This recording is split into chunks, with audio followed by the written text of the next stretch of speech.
I'm E.G. Marshall. Welcome to the world of mystery, the world of terrifying imagination.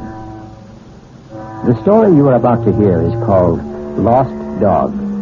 Yes, a dog story. But please don't expect a charming family tale about man's best friend. In fact, you may even decide that the dog in this story is man's worst enemy. It all depends on whether or not you share the particular terror of our heroine, Miss Julia Smollett. Get it out! Get it out of here, please! Please, George, take him away! Give me a dog, for Pete's sake. Is nothing to hurt you? Get it out! George! Please!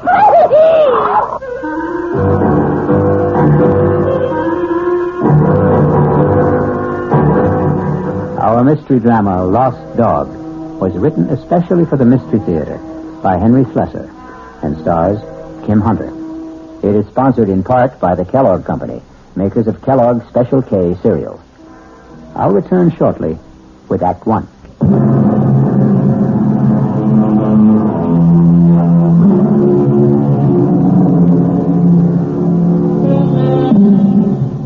Our story begins in the quiet parlor of a small suburban house at the end of Elm Street. Well, not completely quiet, since young Ronnie Hughes is once again practicing his scales under the gentle, watchful eyes of his piano teacher, Mrs. Julia Smollett.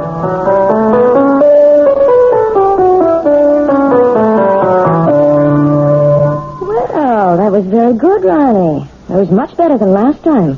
I still wish we could skip this scale stuff, Mrs. Smollett. I mean, I'm not saying that I'm ready to play concertos yet, but just the same... Why does it bother you so much, Ronnie? Well, playing scales makes me feel like a little kid, I guess. Oh, that's silly. All the finest pianists had to learn their scales before they could play any composition. I guess it's my fault for starting to learn to play so late in life. Ronnie, 19 years old isn't very late in life. I'm 20, Mrs. Smollett. Are you already? Oh, now, that don't tell me you've been coming here a full year. No, just about 4 months.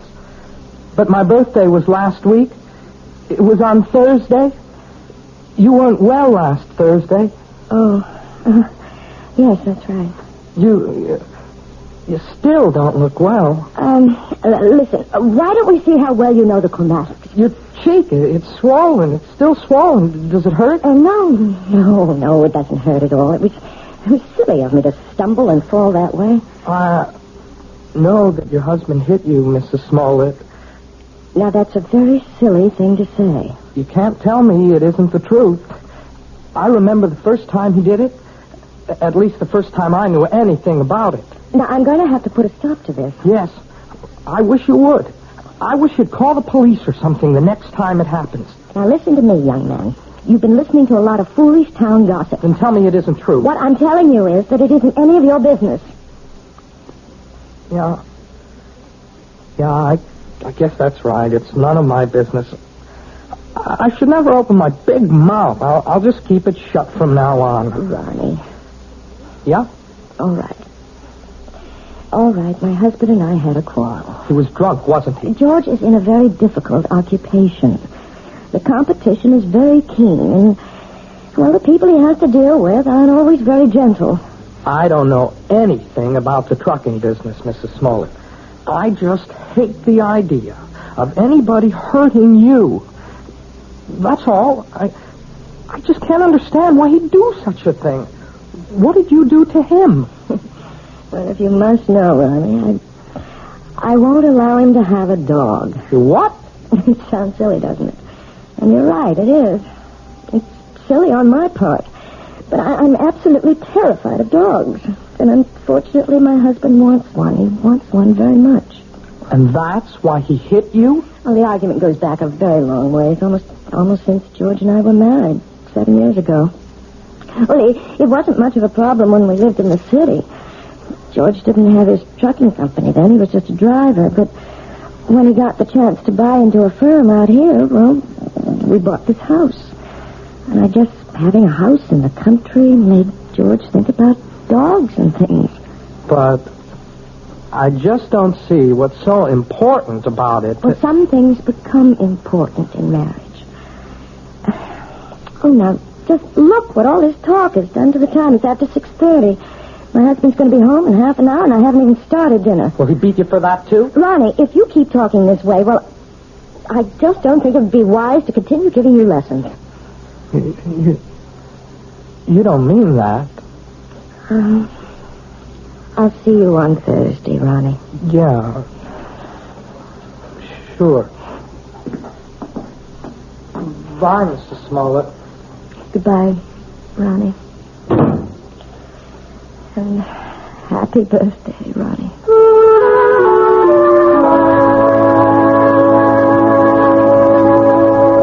What else could I tell the guy? I had 2 semis in a repair shop. If I wanted the job, I had to use his equipment. Well, fine. Only nobody was going to hook me for a $500 premium. Hey, are you listening, Julia? Yes. Yes, I'm listening, George. What's the matter with you tonight? I'm a little tired, I suppose. Tired? You? From what? Lifting the piano cover? Nah, you make me sick, you know that? You weren't listening to a word I said. You don't care about what happens in my business. You never cared. Well, I never understood much about it. You always talk to me as if I'm one of your associates. I know what's eating on you. Think I don't know? You're sitting there like the last judgment. You're sitting there blaming me for taking that swipe at you last week. No, you're wrong. Look at yourself. You didn't even bother putting makeup on that cheek of yours. Makeup wouldn't cover the swelling. Yeah. You want to remind me how much you suffer. Well, I got a hot flash for you, kid. The one who suffers around this house is me. I could enjoy this house plenty. I could have a great time if you weren't so sick in the head. You're talking about the dog again. Why not? You think I forgot? But surely it can't mean that much to you. I've had dogs ever since I was 6 years old. You never talked about it when we were living in the city. That was different. Who put a dog in that air-conditioned chicken coop? But now we've got a house. A real, honest-to-God house, Julia. A house needs a dog. Oh, George, you know I feel terrible about saying no, but I can't help myself. It's just something in me. It's a phobia, I guess, but dogs terrify me. Even small dogs, tiny, harmless little dogs. I go to pieces when one comes near me. It's all in your mind. Yes, but isn't that enough? No, not for me it isn't.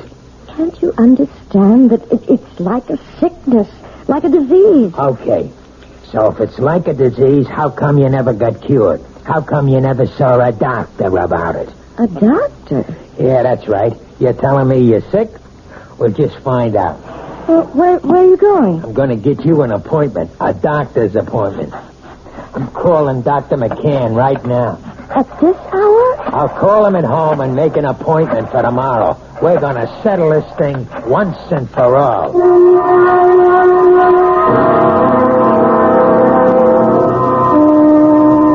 Well, Julia, maybe I'm the wrong kind of doctor. What do you mean? Well, if you're serious about getting rid of this phobia, that would take a specialist. You mean a psychiatrist? Oh, some kind of head doctor. I'm sure you realize that people who are afraid of certain things, well, they've usually had something happen to them in their childhoods, some traumatic experience or other that gets stuck in their mind like a burr and won't come out. Doctor, you know we couldn't possibly afford going through analysis. George's company isn't doing that well. He'd never stand for paying all that money week after week. Well, maybe you don't need all that couch stuff. Maybe there's something else you might try. Like what? Do you ever hear of hypnotherapy? You mean getting hypnotized? Well, what happened? How'd it go at Folix? It was all very strange. Well, come on, let's hear it. Did he get you hypnotized or didn't he? Look, I just want to hang my coat up. Look, I'm missing a big game just because I want to hear. You might as well turn it on again, George, because all that Dr. Froelich did was what he called the first stages. What does that mean? I mean, well, he put me under all right. There wasn't any problem about that. Yeah, I figured that. Tell me what he said about the dog. He didn't say anything, George. Oh, what do you mean? Just that. He didn't start talking about my problem. That's going to have to wait until I'm more receptive. What's he trying to do? Keep stringing you along until he bleeds me dry? Those visits cost $50 each, you know that? I know it's expensive, but you're the one who insisted that I go. $50 a week plus kennel charges. A couple of months of that, and I'll be hocking half of my trucks. Look, you tell that guy to get down to business. It's only my second visit, George. Well, we better start seeing some results on number 3, understand? I'm not waiting any longer. There doesn't have to be a number 3. As far as I'm concerned, we can stop right now. What are you talking about? George, I don't want to do this thing. I hate being put under. I hate anybody poking around in my subconscious for something that isn't even important to me. You mean you want to be sick? I think I'll lie down for a while. Don't you walk out on me. I'm sure you'd rather watch a football game. Oh, tell me what to do. I know, you think I'm Mr. Lowbrow. But let me tell you something, kid. You're no fairy princess anymore. Maybe that's what you used to think you were back in the old days. But the only fairy around this house is that piano student of yours. I don't like to talk to you when you're like this. That's what you always say when I'm drinking. Well, I'm not drinking now. And you better listen to what I'm saying. Oh, please, George, don't touch me. Yeah, I knew that was coming next. Don't touch. That's your favorite phrase, night and day. Don't touch, George. You're hurting me. That's the only thing you understand. The only touch that means a thing to you. Let go of me. Stop being such an animal. I'll show you what animals do. No, George, please. Don't. I'll show you what kind of an animal I am. I'll show you. No, George, please don't. Please.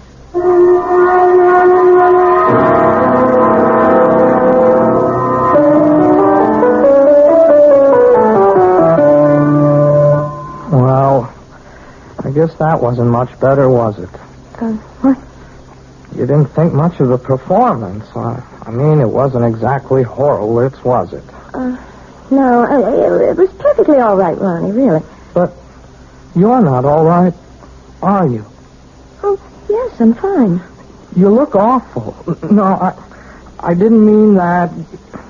You never look awful. But you're acting so funny today. Oh, I'm sorry. I guess I have something on my mind. Can I take a guess? No. What you can take is the next page of this lesson. Listen, Mrs. Smoke. Look. Can I call you Julia? Oh, really, Ronnie? I know. You're going to give me all that stuff about teacher-student relationship. Only I'm sick of calling you Mrs. Smollett. I hate it. I hate it because it's his name. Ronnie. No.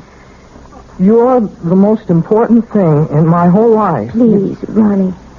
I don't want you to say things like that. They're not true, and they're just making it impossible for me to teach you. You know how I feel about you. I'm sure you do. You're just too smart not to have seen it. I know that you're 20 years old. Is that why you don't want me to talk about it? Because I'm younger than you are? It's flattering that you feel that way, Ronnie, but I know it's just a little crush you have. Boys go through that sort of thing all the time. Boys? Crush? Look, you're treating me like a kid. If you ask me, that's why you keep me on those damn scale exercises all the time, so you won't have to think that I'm any more of a man than those 10-year-old kids that you teach all the time. No, Ronnie. I know you're a man. Of course I do. Well, and if you think that, treat me like one. Just once. Please. Please. Let me kiss you, Julia. Just once. Ronnie. Please, Julia. What is it? What's the matter? It's nothing. I just bruised my neck a little, and when you touched it... Your neck? Yes, it's nothing. Is that why you're wearing a scarf today? Let me see. No, Ronnie, don't. Oh, my God. It was just an accident. Nothing but an accident. You're all bruised. Your whole neck. Look at it. I can see more bruises. Down the shoulder. What did he do to you? Look, please don't talk about it. I can't bear to talk about it. You don't have to. Julia, you don't have to.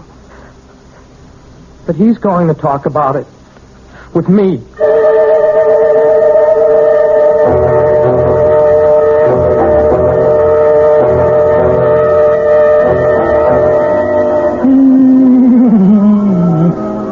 Sit down, will you?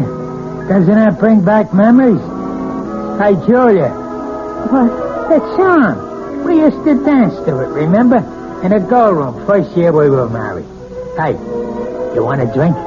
No, thanks. You're drinking enough for both of us. Makes me feel good. Yes, I know. That's the thing about wives.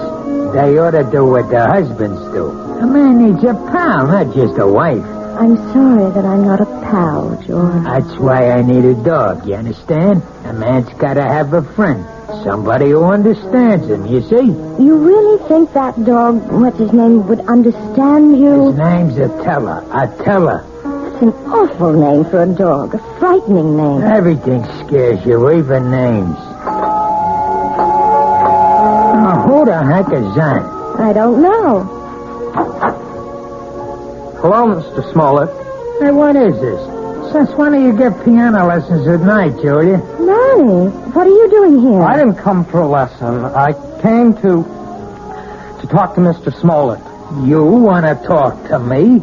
About what? May I please come in, sir? Yeah, sure. Come on, Sonny. Ronnie, you shouldn't have come here. I won't stay long. I just want to say something to your husband. Sure, kid. Go ahead. I wanted to say that I know what you're doing to Julia. I know how you've been hurting her, and I won't let you get away with it. What was that? Oh, Ronnie, no. Oh, look, even if she doesn't want to say anything about it, I will. You touch her again, I'll go to the police. I mean that. See, there are laws in this country. I think maybe I'm hearing things. I swear, Mr. Smollett, you ever hit her once more, you're going to go to jail. So I'm going to jail her, and you're going to put me there. Ronnie, I begged you not to do this. No. It's okay, Julie. I like hearing this. I mean, I want to know what the younger generation is thinking. You don't want me to hit my wife anymore, is that it? That's it.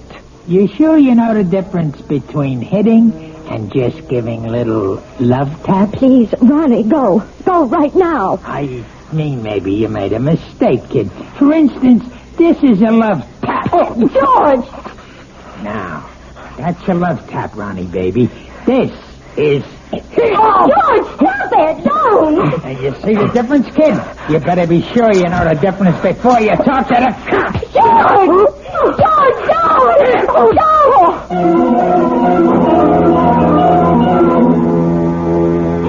Yes, it's sad to realize that all men who love dogs aren't necessarily lovable themselves.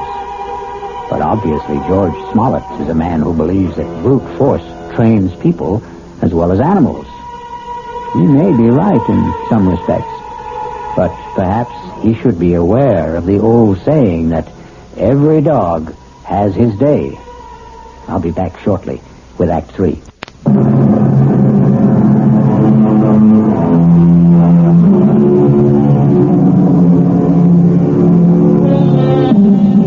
An important day has arrived in the life of Julia Smollett and her husband George, because Julia is on her way to the offices of Dr. Froelich, who has promised that this is the day which may bring her back to the forgotten days of her past, perhaps to the very day when she equated the word terror with the friendly eyes and wagging tail of man's best friend. Julia, you are 1 year old. Do you hear me? You're an infant, only 1 year old. Juice, and he hit Topper with a rock. Mommy! What happened, Julia? Why are you calling your mother? What's happened to Bobby? He's killed him. He's killed him. Who? I warned him. I told him what I would do. I told him. Was it Bobby you warned?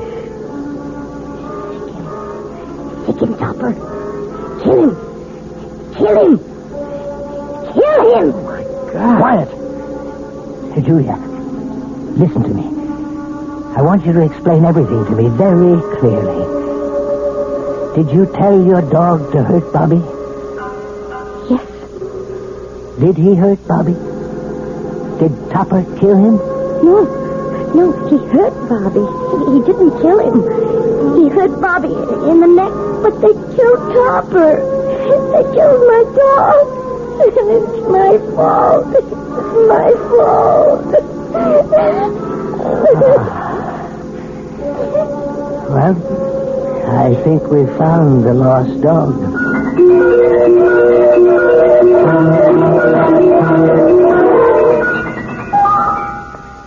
So, now you know, Mrs. Smollett. Now you may be able to understand. It was this one incident in your childhood, this one tragedy of your past innocence, which is responsible for your phobia. More than anything, you have a strong feeling of guilt. You blame yourself for what happened to little Bobby, when in all likelihood you were not in any way at fault. No, Dr. Froelich. You're wrong about that part. It was my fault. I remember it all now.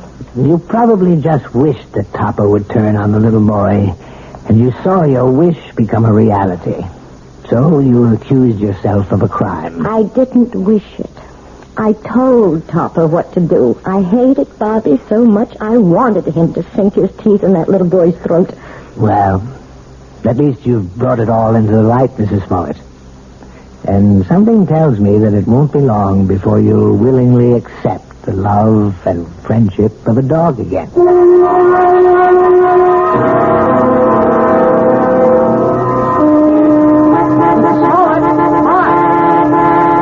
hello, Ronnie. How are you? I'm okay, I guess. That looks like a brand new car you're driving. Oh, yeah, it is. My parents gave it to me for my birthday, but, well, it took a couple of months to get it here from the factory. Well, you see, I wanted a couple of special things done to it. It's very handsome, Ronnie. I'm sure you're enjoying it. Yeah, it's great. I guess you've been shopping, huh? Yes, I have been. Ronnie, maybe you'd like to come inside for a few minutes for some tea or something? I'm afraid I can't right now. I'm supposed to pick up Lisa at her house. Lisa? Yeah, Lisa Bryant. We, sort of going steady now. Yes, of course. Well, it was very nice running into you, Ronnie. Yes, it was. Hey, by the way, you're looking, you seem real fine these days, Mrs. Smollett. Yes, Ronnie. I'm really very fine. Now I've got to go inside. It's time to feed Attila. Who? Goodbye, Ronnie.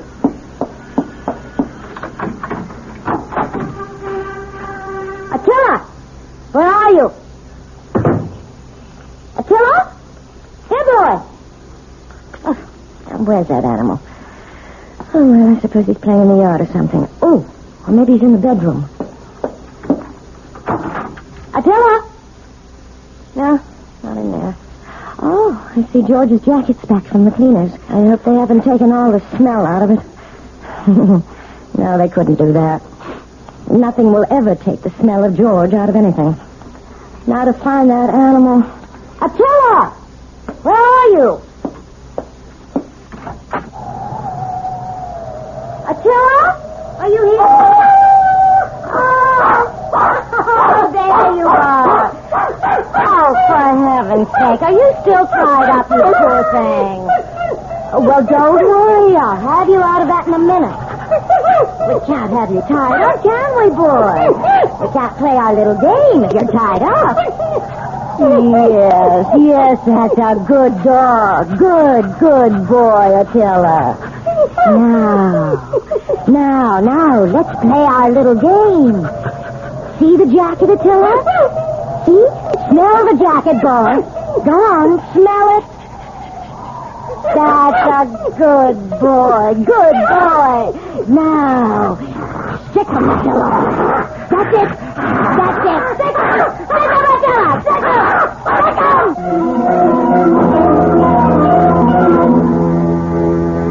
Who said a dog has to be man's best friend? Why not woman's best friend? Especially a woman like Julia, who is just learning how really helpful a dog can be. Or rather, she's remembering how helpful.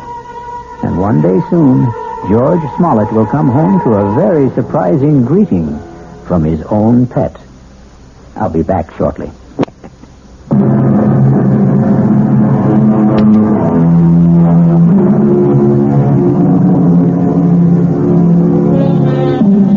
We hope we haven't given you the impression that we don't love dogs. We love them very much, especially since dogs are descended from wolves. And the wolf is not only a fascinating creature, he also does something wonderful for all lovers of mystery stories. He makes this chilling sound. Our cast included Kim Hunter, George Matthews, Robert Dryden, Gil Mack, and Mandy Patinkin. The entire production was under the direction of Hyman Brown. Now, a preview of our next tale. They'll never be satisfied. We got him out of the country. What's to keep him from coming back when he's broke or even threatening us from abroad? I gave him $1,000 in cash only a few days ago.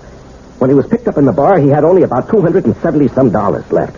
In a matter of 2 days, he'd squandered over $700. But if he were made to understand that the sum agreed on was all he was going to get. Can't I make you understand? We're not dealing with a rational, honest man. What can you do? There are only 2 things one can do about a blackmailer. Keep on paying and paying forever. And the other? And the other? Kill him. Radio Mystery Theater was sponsored in part by Anheuser-Busch Incorporated, brewers of Budweiser. This is E.G. Marshall inviting you to return to our Mystery Theater for another adventure in the macabre. Until next time, pleasant dreams.